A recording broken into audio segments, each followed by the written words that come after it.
ഹാന ഗ്യാരറ്റിനോട് അവളെ sexually abuse ചെയ്ത കാര്യം പറയുന്നു. എന്നാൽ അവൾ ഇപ്പോൾ ഓക്കെയാണ് എന്നും അവനോട് പറയുന്നു. അവളുടെ ബെസ്റ്റ് ഫ്രണ്ടാലിക്ക് പോലും ഇതൊന്നും അറിയില്ല എന്നും പറയുന്നു. ഗ്യാരറ്റ് അന്ന് നൈറ്റ് അത് ട്രൈ ചെയ്യാം എന്നും ഫിക്സ് ചെയ്യുന്നു. ഓപ്പോസിറ്റ് സൈഡിൽ ആലിയുടെ റിലേഷൻഷിപ്പ് അവിടെ ബ്രേക്ക് ആകുന്നു. കോളേജിൽ വെച്ച് ഹാന ജസ്റ്റിനെ കാണുന്നു. നൈറ്റ് ഹാന ഗ്യാരറ്റിന്റെ വീട്ടിലേക്ക് എത്തുന്നു. അവർ ആദ്യം റൂമിൽ ഡാൻസ് ചെയ്യുന്നു. പിന്നെ ഇന്റിമേറ്റ് ആകാൻ തുടങ്ങിയപ്പോൾ ഹാന ഓക്കെ അല്ല എന്ന് ഗ്യാരറ്റിന് മനസ്സിലാകുന്നു. പിന്നെ അവർ സെൽഫ് സ്റ്റിമുലേറ്റ് ചെയ്ത് ഓക്കെ ആക്കുന്നു. അതിനുശേഷം അവർ ഫുഡ് കഴിച്ചിട്ട് ഹാന വീട്ടിൽ പോകുന്നു. പിന്നെ ഹാന ആലിയോട് സംസാരിക്കുന്നു. അപ്പോഴാണ് അവർ ബ്രേക്കപ്പ് ആയ കാര്യമൊക്കെ പറയുന്നത്.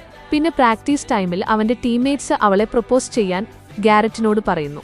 അപ്പോൾ അവൻ അവളെ ഒരു ഡ്രാമയിൽ വെച്ച് പ്രൊപ്പോസ് ചെയ്യാം എന്ന് തീരുമാനിക്കുന്നു. പിന്നെ അവിടെ ഡ്രാമയിൽ അവരെല്ലാം തന്നെ ചെയ്യേണ്ടി വരുന്നു. അവിടെ വെച്ച് ജസ്റ്റിൻ ഹാനയെ ഒരു ഡേറ്റിന് വിളിക്കുന്നു. അത് അവൾ ഗ്യാരറ്റിനോട് പറയുമ്പോൾ അവൻ അവളെ ജസ്റ്റ് കൺഗ്രാജുലേറ്റ് മാത്രമാണ് ചെയ്യുന്നത്. അതിനുശേഷം ഗ്യാരറ്റ് പ്രാക്ടീസിന് പോകുന്നു.